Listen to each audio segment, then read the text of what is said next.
Now we study about introduction of Indian economy.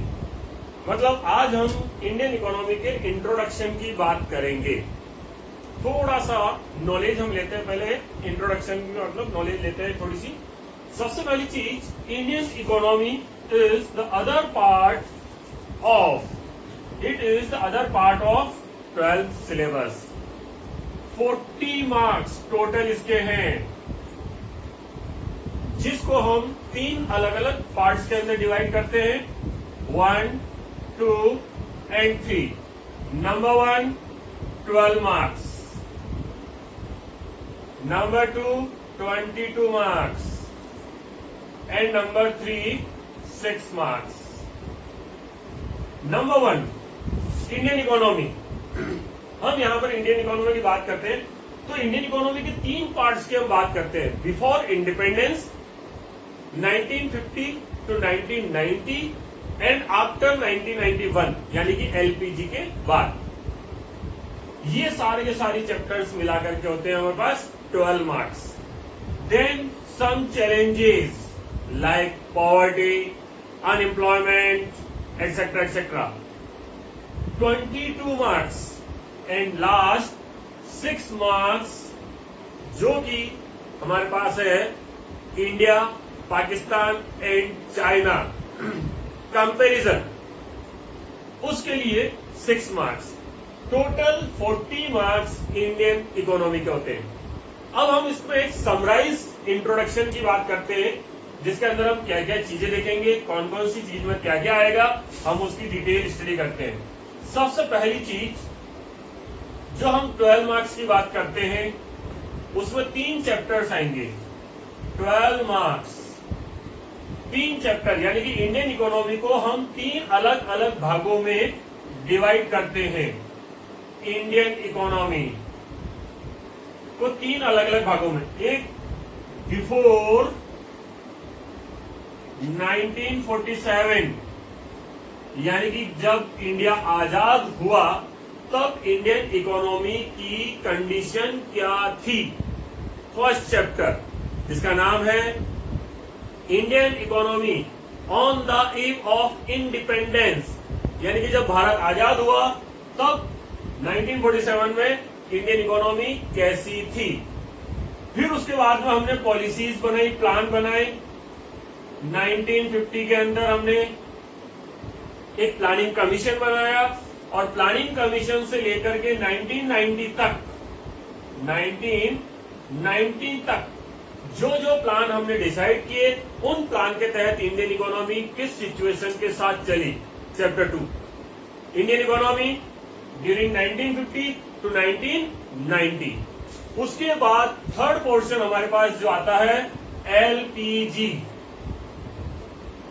LPG का मतलब liberalisation, privatisation and globalisation, यानी कि यहां पर हम बात करेंगे इकोनॉमिक रिफॉर्म की. इकोनॉमिक रिफॉर्म 1991 के अंदर हमने इस पॉलिसी को अपनाया था. तो ये सारी की सारी चीजें एक इंडियन इकोनॉमी के कंप्लीट इंट्रोडक्शन को हमें बताती है. लेकिन हम आज थोड़ा सा डिस्कस करेंगे बिफोर 1947 क्या कंडीशन थी इंडियन इकोनॉमी की. सबसे पहली चीज हमारे पास आती है कि Indian economy on the eve of independence.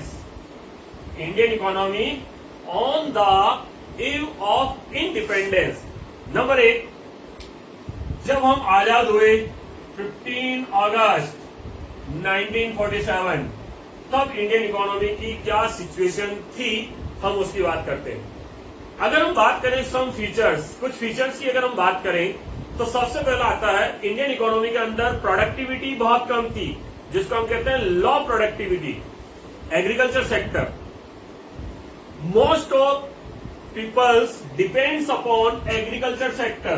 Approx 72% to 75% Indian economy के अंदर पॉपुलेशन का इतना बड़ा हिस्सा डायरेक्टली इनडायरेक्टली केवल और केवल एग्रीकल्चर पर डिपेंड करता था. और एग्रीकल्चर सेक्टर बहुत पिछड़ा हुआ यानी कि लो प्रोडक्टिविटी प्रेजेंट करने वाला था। अगर मैं उस टाइम की थोड़ी सी और बात करूं डेटा की, तो approx 660 KG per hectare only 66 KG यानी कि 660 केजी ओनली पर हेक्टेयर क्या प्रोड्यूस हो रहा था? वीट। इतना कम है? क्यों? इसके पीछे कारण क्या थे? इंडियन इकोनॉमी का एग्रीकल्चर सेक्टर इतना पिछड़ा हुआ क्यों था, जबकि मोस्ट ऑफ पॉपुलेशन डिपेंड करती थी एग्रीकल्चर सेक्टर पर? इसका सबसे बड़ा रीजन एक ही है कि यहां पर जो कॉलोनियल पीरियड हुआ करता था, यानी कि जो ब्रिटिश कॉलोनी था इंडिया, बिफोर 1947 इंडिया क्या था? British colony. और उस ब्रिटिश कॉलोनियल पीरियड के अंदर इंडियन इकोनॉमी को केवल और केवल दो तरीकों से ब्रिटिश गवर्नमेंट ने डील किया, मतलब उसके साथ ट्रीट किया था। कैसे ट्रीट किया? नंबर 1, सिर्फ और सिर्फ इंपोर्टर ऑफ रॉ मटेरियल बना के रख दिया इंडिया को, यानी कि वो यहां से सिर्फ और सिर्फ इंपोर्ट करते थे। किसका? रॉ मटेरियल का। यानी कि यहां से इंडिया केवल एक्सपोर्ट करता था रॉ मटेरियल, और वहां से वो एक्सपोर्ट करते थे, यानी हम लोग इंपोर्ट करते थे। किस चीज का? फिनिश गुड्स का स्पेशली। दूसरा, यहां के हैंडीक्राफ्ट बिजनेस को इन्होंने पूरा बर्बाद कर दिया। तीसरा, एग्रीकल्चर सेक्टर में कॉमर्शियलाइजेशन को जबरदस्ती डाला गया। तो ऐसे कुछ मेन पॉइंट्स हमारे सामने आते हैं, जिसके कारण अच्छा इरिगेशन फैसिलिटी की तरफ कोई ध्यान नहीं दिया गया। तो वी हैव सम पॉइंट्स, ऐसे पॉइंट्स है जो एग्रीकल्चर को पीछे रखता है। अब दूसरी चीज, पहली चीज हो गई लो प्रोडक्टिविटी, दूसरा स्टैग्नेंट इकोनॉमी। स्टैग्नेंट इकोनॉमी हम कौन सी इकोनॉमी को कहते हैं? एक ऐसी इकोनॉमी जिसके अंदर ग्रोथ रेट, जिसको हम जीडीपी ग्रोथ की बात करते हैं, यानी कि जीडीपी ग्रोथ रेट जो होती है वो 0.5% के आसपास होती है। इससे ज्यादा से ज्यादा 1% तक चली जाएगी। अगर 0.5 से 1% तक जीडीपी ग्रोथ रेट होती है, तो ऐसी इकोनॉमी को हम स्टैग्नेंट इकोनॉमी कहते हैं। तीसरा पॉइंट हमारे पास आता है बैकवर्ड, यानी कि हमारी इकोनॉमी बैकवर्ड इकोनॉमी में काउंट होती थी 1947 के आसपास। क्यों? क्योंकि बैकवर्ड इकोनॉमी का मतलब क्या होता है? जिसका पर कैपिटा इनकम बहुत कम होता है, और इंडियन इकोनॉमी की यही कंडीशन थी। तो ऐसे बहुत सारे कुछ फीचर्स है हमारे पास जो इंडियन इकोनॉमी के बैकवर्डनेस को, स्टैग्नेंट को, लो प्रोडक्टिविटी को, इन सबको बताते हैं। तो ये सारी इंडियन इकोनॉमी की कुछ बेसिक चीजें थी। उसके अलावा इंडियन इकोनॉमी की अगर हम बात करें, तो कॉलोनियल पीरियड का जो ब्रिटिश कॉलोनी था, उसके मेन दो मुख्य उद्देश्य होते थे केवल और केवल, जिसको हम टू फोल्ड के नाम से जानते हैं। क्या क्या थे? नंबर 1, यहां की इकोनॉमी को बर्बाद करना, यानी कि इंडियन इकोनॉमी में हैंडीक्राफ्ट सबसे ज्यादा फेमस था all over the world. Handicraft industries यहां की बहुत ज्यादा डेवलप और फेमस थी, उसको पूरा का पूरा बर्बाद करना। डीके ऑफ हैंडीक्राफ्ट कहते हैं हम लोग इसको। क्या कहते हैं? डीके ऑफ हैंडीक्राफ्ट, यानी हैंडीक्राफ्ट का पतन करना, बर्बाद करना। सेकेंड, उनका जो मेन उद्देश्य था, पहला उद्देश्य तो यहाँ की इकोनॉमी को, यानी कि यहाँ के हैंडीक्राफ्ट बिजनेस को पूरा का पूरा डिस्ट्रॉय करना, बर्बाद करना। एंड सेकेंड, खुद की इंडस्ट्री को डेवलप करना, इंडस्ट्री डेवलपमेंट इन ब्रिटेन। अब ब्रिटेन के अंदर जो इंडस्ट्री थी उनकी, उसे डेवलप करना, और उसको डेवलप करने के लिए उन्हें किस चीज की जरूरत थी? रॉ मटेरियल की। तो इंडिया को सिर्फ और सिर्फ रॉ मटेरियल का एक्सपोर्टर बना दिया। इसके अलावा इंडिया में कुछ और भी इन्होंने डेवलप नहीं किया। लेकिन ऐसा नहीं कह सकते हम कि कुछ डेवलप भी नहीं किया, बहुत सारी चीजें भी हुई। उसके अलावा अगर हम देखते हैं इसके अंदर, तो कुछ और चीजें हमारे सामने आती है, जैसे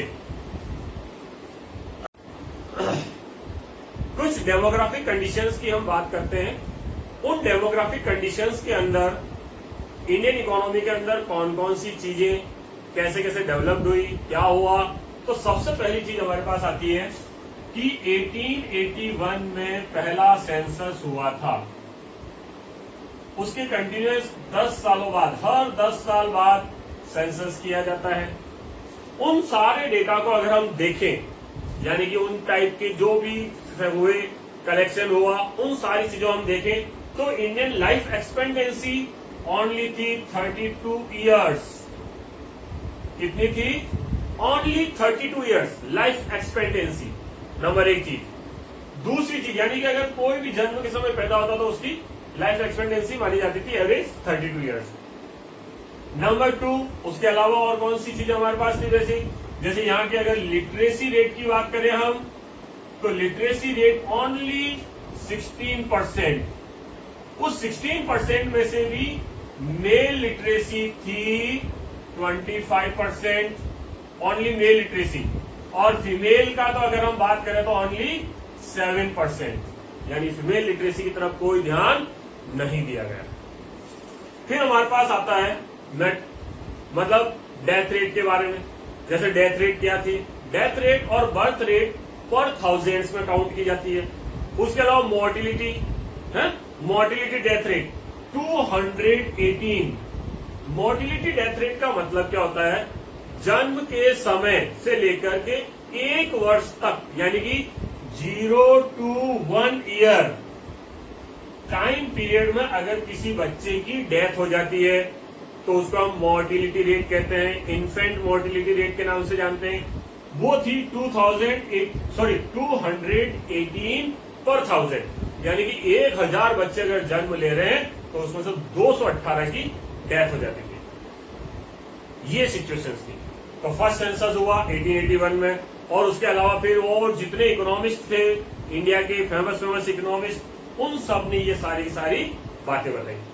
उन फेमस इकोनॉमिस्ट में कुछ नाम है, फेमस नाम है, जैसे दादाभाई नौरोजी है, वी.के.आर.वी. राव है, पिंडले सिराज है, आर.सी. देसाई है, etcetera etcetera. These are famous notable economist in India before 1947। इसके अलावा कुछ और चीजें भी हमारे पास आती है, जैसे जो ब्रिटिश गवर्नमेंट थी उन लोगों ने ऐसा क्या किया जो कि हम कह सकते हैं कि कुछ तो इंडिया के लिए पॉजिटिव इंपैक्ट रहा होगा। तो उसकी अगर हम बात करें तो सबसे पहला पॉजिटिव इंपैक्ट की अगर मैं बात करूं तो थोड़ा सा इंफ्रास्ट्रक्चर की बात मैं कर सकता हूं। देखो, इंफ्रास्ट्रक्चर के अंदर सबसे पहली चीज मैं अगर तुम्हें बताना चाहूंगा तो इंडियन रेलवे। इंडियन रेलवे की अगर मैं बात करूं तो इंडियन रेलवे के अंदर सबसे पहली चीज, इंडियन रेलवे में 1850 के अंदर इसका इंट्रोडक्शन हो गया था इंडिया के अंदर, यानी कि इंट्रोड्यूस करने वाले कौन थे? ब्रिटिशर्स। 16 अप्रैल 1853 को पहली ट्रेन चली थी इंडिया में। वो भी कितनी? मुंबई टू थाने। केवल और केवल कहां तक चली थी? मुंबई टू थाने। पहली ट्रेन इंडिया के अंदर चली गई थी 16 अप्रैल 1853। और सबसे बड़ी बात है, उस टाइम में इंजन को, मतलब जो इंजन की पावर होती थी वो बहुत कम होती थी उस ट्रेन को चलाने के लिए, क्योंकि उसमें थे 32 डब्बे टोटल। उन 32 डब्बों को चलाने के लिए 3 इंजन का प्रयोग किया गया था। कितने इंजन? 3 इंजन का प्रयोग किया गया था। और पहली ट्रेन अभी कल ही 16 अप्रैल निकला, तो पहली ट्रेन इंडिया में कब चली? 16 अप्रैल 1853, जिसको हम पैसेंजर ट्रेन के नाम से जान सकते हैं।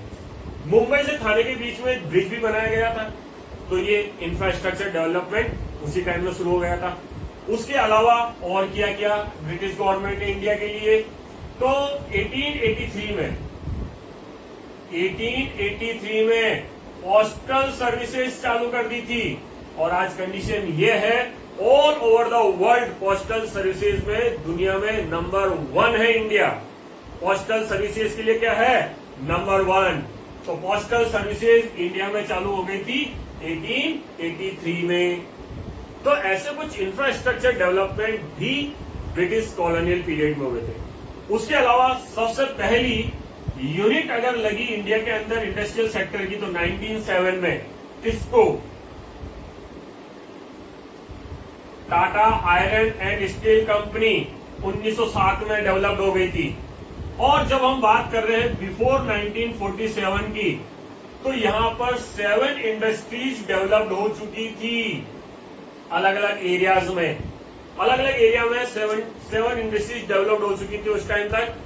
Sugar, paper, cotton mill, silk mill, उसके अलावा जूट उद्योग, तो कुछ ऐसी इंडस्ट्रीज है, cement industries, steel and iron industries, ये सारी की सारी डेवलप्ड हो गई थी। कब? बिफोर 1947।